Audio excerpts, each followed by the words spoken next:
Hello friends, कैसे हैं आप सब लोग। स्वागत है आप सभी का आपके अपने यूट्यूब चैनल सैनिक क्लासेस पर। देखिए दोस्तों, आज फिर हम आपके लिए उत्तर प्रदेश स्पेशल लेकर आए हैं और आज का हमारा प्रैक्टिस सेट होगा। ये आज का हमारा 42 नंबर का प्रैक्टिस सेट होगा, जिसे आज आप हमारे साथ कर रहे होंगे। देखिए दोस्तों, आज का प्रैक्टिस सेट आपको बहुत ही जबरदस्त मिल रहा है। कहने का मतलब ये है कि प्रैक्टिस सेट तो आपको हर रोज जबरदस्त मिलता है, बस आप उसे अच्छे से, मन से, लगन से करें। आपका एग्जाम में अच्छा स्कोर जरूर बनेगा।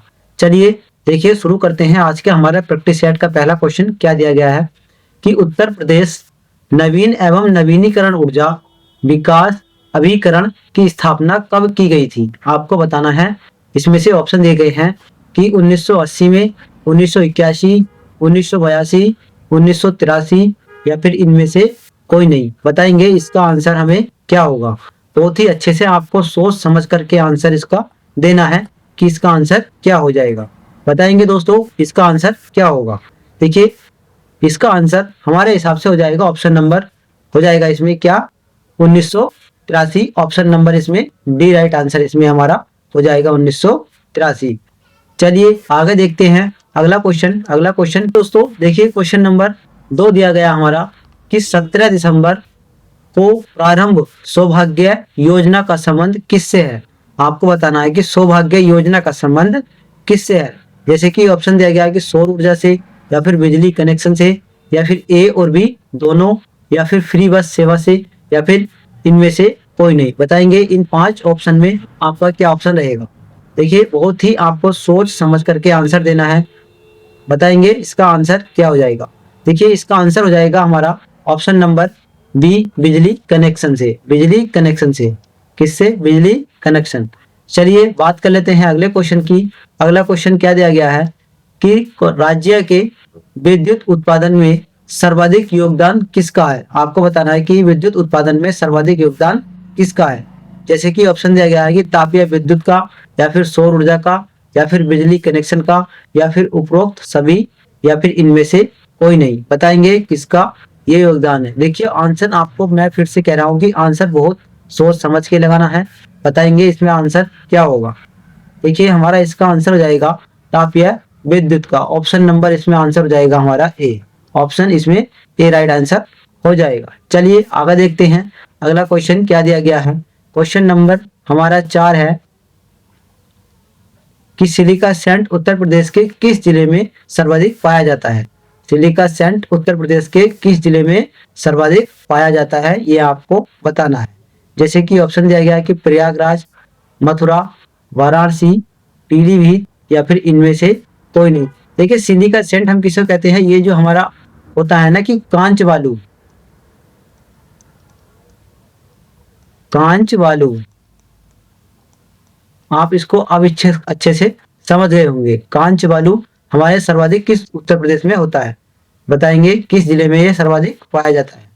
देखिए इसमें जो सर्वाधिक पाया जाता है ये हमारा ऑप्शन नंबर इसमें हो जाएगा हमारा ए राइट आंसर। भैया कहाँ पाया जाता है, प्रयागराज में। प्रयागराज के जो शंकरगढ़ जिला है ये उस क्षेत्र में पाया जाता है, या फिर एक यमुना नदी का जो क्षेत्र है उसमें पाया जाता है। दूसरे ऑप्शन पर आ जाता है हमारा, क्या आ जाता है, चंदौली। चंदौली का एक चकरिया क्षेत्र है, वहां पर पाया जाता है। फिर इसके बाद आता है झांसी, झांसी में मुंडारी है। फिर उसके बाद आता है बांधा, फिर उसके बाद चित्रकूट। ये सभी क्षेत्र इसमें में जो है सिलिका सैंड पाया जाता है, नहीं कांच बालू पाया जाता है। चलिए, और सर्वाधिक हमारा प्रयागराज।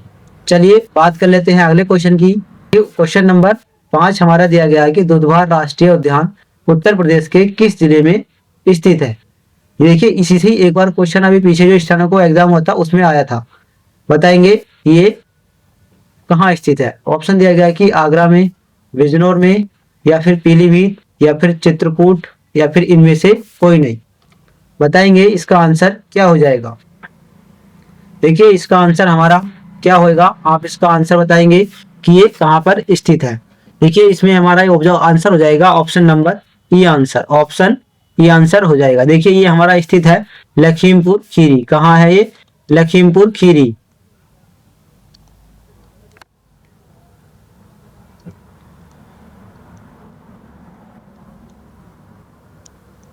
ये हमारा कहाँ स्थित है, लखीमपुर खीरी में स्थित है। देखिए इसकी जो परियोजना है, ये परियोजना थी 1987 और 88 की ये परियोजना थी।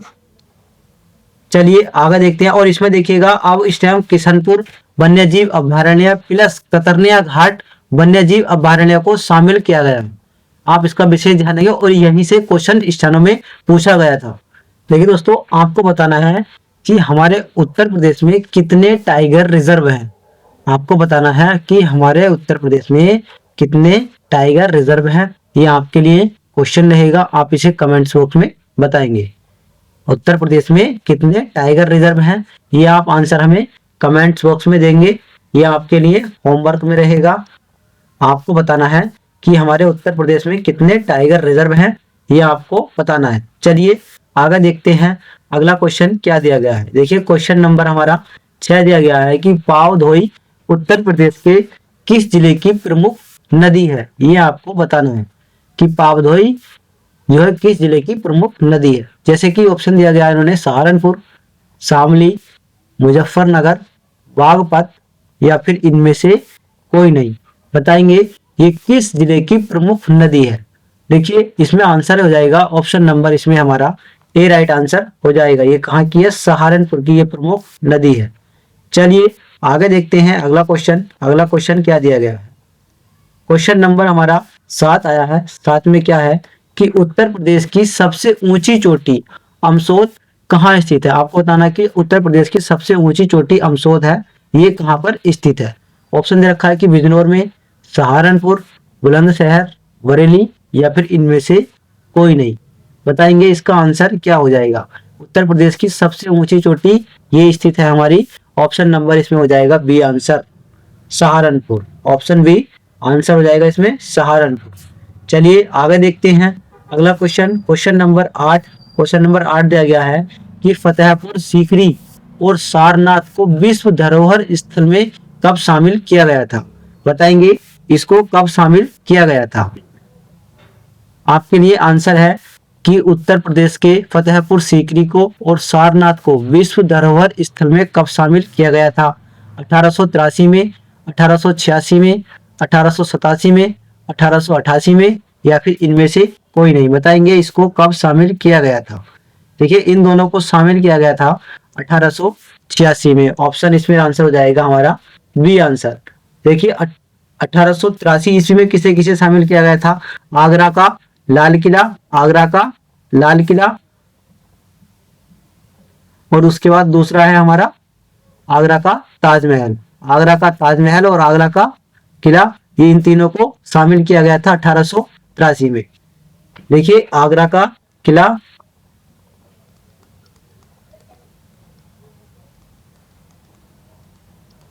आगरा का किला प्लस इसके बाद आता है ताजमहल, इन दोनों को शामिल कब किया गया था। इन दोनों को शामिल किया गया था 1883 ईस्वी में, इन दोनों को शामिल किया गया था। और सारनाथ और फतेहपुर सीकरी को 1886 में शामिल किया गया था। चलिए आगे देखते हैं अगला क्वेश्चन। अगला क्वेश्चन हमारा क्या दिया गया है। अगला क्वेश्चन दिया गया है कि बुंदेलखंड पठार की पश्चिमी सीमा पर कौन सी नदी बहती है। आपको बताना है कि बुंदेलखंड पठार की पश्चिमी सीमा पर कौन सी नदी बहती है। बताएंगे इसका आंसर क्या हो जाएगा। ऑप्शन दे रखा है इन्होंने कि गंगा नदी या फिर यमुना या फिर बेतवा या फिर झेलम या फिर इनमें से कोई नहीं। बताएंगे कौन सी नदी बहती है। देखिए इसमें हमारा आंसर क्या हो जाएगा। पश्चिमी सीमा पर हमारी बहती है, ऑप्शन नंबर सी आंसर हो जाएगा बेतवा नदी। पश्चिमी सीमा पर कौन सी बहती है, बेतवा नदी बहती है। चलिए आगे देखते हैं अगला क्वेश्चन क्या दिया गया। देखिए और इसके दक्षिण की सीमा पर जो हमारा विंध्याचल पर्वत श्रेणी है, बुंदेलखंड पठार की जो दक्षिण वाली सीमा है उस पर विंध्याचल पर्वत है और पश्चिमी सीमा पर हमारी बेतवा नदी बहती है। आप इसको विशेष ध्यान करके रखेंगे। और देखिए जो हमारा उत्तरी सीमा पर है उसमें गंगा यमुना और दक्षिणी मैदान पर हमारा विंध्याचल पर्वत श्रेणी। ये आपको मेरा ध्यान रखना है, ये आपको मैंने चारों दिशाएं बता दी हैं। चलिए आगे देखते हैं अगला क्वेश्चन क्या दिया गया है। अगला क्वेश्चन हमारा दिया गया है, देखिए ऑप्शन नंबर 10 दिया गया है कि बुंदेलखंड का पठार की सीमा उत्तर प्रदेश के कितने जिलों को से लगती है, ये आपको बताना है कि बुंदेलखंड पठार की सीमा उत्तर प्रदेश के कितने जिलों से लगती है। जैसे कि ऑप्शन दिया गया है इसमें 5, 6, 7, 8 या फिर इनमें से कोई नहीं। बताएंगे कितने जिलों से ये लगती है। देखिए इसमें हमारा आंसर हो जाएगा ऑप्शन नंबर, इसमें हमारा सी आंसर, 7 जिले से ये लगती है। ऑप्शन सी इसमें राइट आंसर हो जाएगा। बात कर लेते हैं कि वो जिले कौन कौन से हैं। जैसे कि पहला आ जाता है हमारा झांसी। क्या आ जाता है? झांसी। फिर इसके बाद आ जाता है हमारा जालौन। जालौन जालौन के बाद आ जाता है हमारा हमीरपुर। जालौन के बाद आ जाता है हमारा हमीरपुर। हमीरपुर के बाद आता है ललितपुर। ललितपुर ललितपुर के बाद आता है बांदा। बांदा और बांदा के बाद आता है हमारा महोबा। महोबा के बाद आता है हमारा चित्रकूट। चित्रकूट। चलिए अगला क्वेश्चन देखते हैं।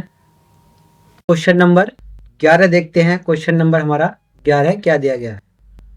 11 नंबर दिया गया हमारा कि उत्तर प्रदेश में वन महोत्सव सप्ताह कब मनाया जाता है? उत्तर प्रदेश में वन महोत्सव सप्ताह कब मनाया जाता है, ये आपको बताना है। आंसर देंगे, इसका आंसर क्या हो जाएगा। जैसे कि ऑप्शन दिया गया है कि 1 जुलाई से 5 जुलाई तक, या फिर 1 जुलाई से 7 जुलाई तक, या फिर 5 मई से 12 मई तक, या फिर 1 मई से 7 मई तक, या फिर इनमें से कोई नहीं। बताएंगे इसका आंसर क्या होगा। देखिए इसका आंसर हो जाएगा हमारा 1 जुलाई से 7 जुलाई तक। ऑप्शन नंबर इसमें हमारा राइट आंसर हो जाएगा बी। ऑप्शन इसमें राइट आंसर हमारा क्या हो जाएगा? बी, 1 जुलाई से 7 जुलाई तक। चलिए आगे देखते हैं अगला क्वेश्चन क्या दिया गया है। अगला क्वेश्चन दिया गया है कि उत्तर प्रदेश में प्रथम वन नीति कब लागू की गई थी। आपको बताना है कि प्रथम वन नीति कब लागू की गई थी हमारे उत्तर प्रदेश में। जैसे कि ऑप्शन दिया गया है 1975, 1952, 1900, इसे 76 कर लेते हैं हम। 1975 रखा है, इसमें 76 कर देते हैं। 1976 या फिर 1972, या फिर इनमें से कोई नहीं। बताएंगे इसका आंसर क्या होगा। देखिए ये नीति कब लागू की गई थी? नीति लागू की गई थी 1992 में, 1952 में, सॉरी 1952 में इसको लागू किया गया था। 1952 में इसको लागू किया गया था। चलिए आगे देखते हैं अगला क्वेश्चन। अगला क्वेश्चन क्या है कि अगला क्वेश्चन दिया गया क्वेश्चन नंबर 13 कि उत्तर प्रदेश में वन निगम की स्थापना कब की गई थी। उत्तर प्रदेश में वन निगम की स्थापना कब की गई थी, ये आपको बताना है। देखिए जैसे कि ऑप्शन दिया गया कि 1975, 1974, 1976, 1980, या फिर इनमें से कोई नहीं। बताएंगे ये कब लागू की गई थी। देखिए उत्तर प्रदेश में वन निगम की स्थापना ये की गई थी हमारी 1974 में। ऑप्शन नंबर इसमें हो जाएगा हमारा बी आंसर। देखिए 26 नवंबर 1974, 26 नवंबर 1974 को ये निगम लागू किया गया था। चलिए इसकी स्थापना की गई थी। आगे देखते हैं अगला क्वेश्चन। देखिए क्वेश्चन नंबर 14 दिया गया कि उत्तर प्रदेश वन शोध अधिनियम 2000 कब प्रभावी हुआ था। जैसे कि दे रखा इन्होंने ऑप्शन ए दे रखा कि अप्रैल 2000 में, या फिर अप्रैल 2001, या फिर मई 2000, या फिर मई 2001, या फिर इनमें से कोई नहीं। बताएंगे ये कब लागू किया गया था। देखिए ये अधिनियम हमारा कब प्रभावी हुआ था या कब लागू हुआ था। ये हमारा लागू हुआ था 2001 अप्रैल में। अप्रैल 2001 ऑप्शन नंबर इसमें भी राइट आंसर हो जाएगा। इसमें हमारा राइट आंसर बी हो जाएगा। चलिए आगे देखते हैं अगला क्वेश्चन। क्वेश्चन नंबर 15 दिया गया है हमारा कि भारतीय दलहन अनुसंधान संस्थान कहाँ स्थित है। ये आपको बताना है कि भारतीय दलहन अनुसंधान संस्थान कहाँ स्थित है। ऑप्शन दिया गया कि आगरा, महोबा, कानपुर, प्रयागराज, या फिर इनमें से कोई नहीं। देखिए ये हमारा स्थित है Kanpur. Option number C right answer इसमें हो जाएगा। ऑप्शन सी इसमें राइट आंसर हो जाएगा। चलिए बात करते हैं अगले क्वेश्चन की। अगला क्वेश्चन क्या दिया गया है अगला क्वेश्चन दिया गया है कि भारतीय सब्जी अनुसंधान संस्थान उत्तर प्रदेश में कहाँ स्थित है, ये आपको बताना है। ऑप्शन दे रखा है इन्होंने कानपुर, आगरा, वाराणसी, प्रयागराज या फिर इनमें से कोई नहीं। इसमें हमारा आंसर क्या हो जाएगा, इसमें आंसर हो जाएगा हमारा ऑप्शन नंबर, इसमें क्या आंसर हो जाएगा, ऑप्शन इसमें हमारा हो जाएगा option number C answer Varanasi. Option C right answer इसमें हो जाएगा वाराणसी। चलिए आगे देखते हैं अगला क्वेश्चन। अगला क्वेश्चन दिया गया हमारा कि राष्ट्रीय शर्करा अनुसंधान संस्थान कहाँ स्थित है। राष्ट्रीय शर्करा अनुसंधान संस्थान कहाँ स्थित है, ये आपको बताना है। जैसे कि कानपुर, महोबा, कौशाम्बी, चित्रकूट या फिर इनमें से कोई नहीं। बताएंगे ये हमारा कहाँ स्थित है, ये हमारा स्थित है ऑप्शन नंबर ए कानपुर में। कहाँ, कानपुर में यह है स्थित। चलिए बात करते हैं अगले क्वेश्चन की। अगला क्वेश्चन क्या दिया गया है, अगला क्वेश्चन दिया गया है कि राष्ट्रीय उद्यमिता एवं लघु व्यवसाय विकास संस्थान उत्तर प्रदेश में कहाँ स्थित है। जैसे कि ऑप्शन दिया गया है कि लखनऊ, कानपुर, मथुरा, हाथरस या फिर इनमें से कोई नहीं। देखिए ये हमारा स्थित है ऑप्शन नंबर, इसमें हमारा क्या हो जाएगा, और इनमें से कोई नहीं। ऑप्शन ई इसमें राइट आंसर हो जाएगा। ये हमारा स्थित है ग्रेटर नोएडा। कहाँ स्थित है, ग्रेटर नोएडा।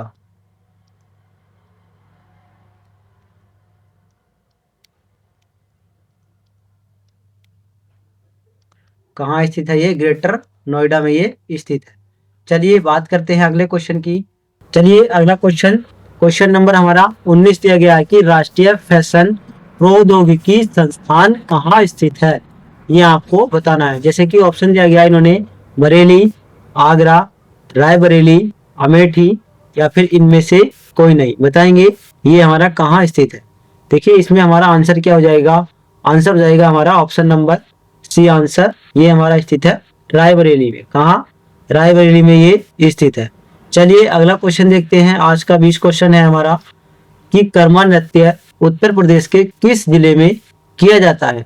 कर्मा नृत्य उत्तर प्रदेश के किस जिले में किया जाता है। जैसे कि ऑप्शन दिया गया है कि मिर्जापुर, चंदौली, गाजीपुर, गोरखपुर या फिर इनमें से कोई नहीं। बताएंगे इसका आंसर क्या हो जाएगा। देखिए इसका आंसर हो जाएगा हमारा ऑप्शन नंबर ई आंसर। ऑप्शन ई आंसर इसमें हो जाएगा। ये कहाँ होता है, ये हमारा होता है सोनभद्र में। कहाँ, सोनभद्र।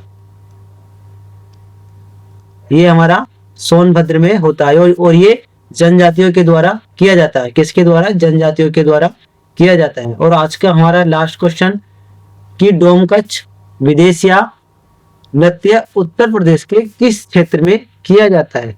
आपको बताना है कि ये नृत्य किस क्षेत्र में किए जाते हैं।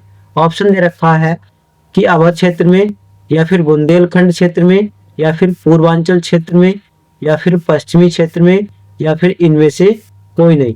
आप इसका आंसर हमें देंगे कमेंट बॉक्स में। आप इसका आंसर हमें कमेंट बॉक्स में देंगे और आपको बताना है जो मैंने आपसे पहले क्वेश्चन किया था कि उत्तर प्रदेश में कितने टाइगर रिजर्व हैं। ये हमारे टाइगर रिजर्व हैं 4। कितने टाइगर रिजर्व हैं, कितने, 4। देखिए वो टाइगर रिजर्व हमारे कौन कौन से हैं इसके बारे में हम बात कर लेते हैं। जैसे कि एक आता हमारा अमनगढ़ टाइगर रिजर्व, और फिर उसके बाद एक आता हमारा पीलीभीत टाइगर रिजर्व, फिर उसके बाद आता है हमारा रानीपुर टाइगर रिजर्व, फिर एक हमारा राष्ट्रीय दुधवा राष्ट्रीय उद्यान, ये भी हमारा एक टाइगर रिजर्व है जिसको मैंने आपको बताया था कि किशनपुर और कतरनिया घाट वन्यजीव अभ्यारण्य को मिला करके इसमें शामिल किया गया है बिंदौर। इनको भी ये चार मैंने टाइगर रिजर्व आपको बता दिए हैं। और आप देखिएगा इस क्वेश्चन नंबर हमारा 21 है। इसका आंसर आप हमें कमेंट बॉक्स में जरूर देंगे। ये आपके लिए रहेगा होमवर्क और आपको बताना है कि आपके 20 क्वेश्चन में से कितने क्वेश्चन सही गए हैं। ये आप हमें कमेंट्स करके जरूर बताएंगे। और आज का आपको प्रैक्टिस सेट कैसा लगा, अगर प्रैक्टिस सेट आपको अच्छा लगे तो प्लीज़ लाइक करें, कमेंट्स करें और अपने दोस्तों में शेयर जरूर करें। मिलते हैं फिर से अपने नेक्स्ट प्रैक्टिस सेट के साथ। तब तक के लिए राधे राधे।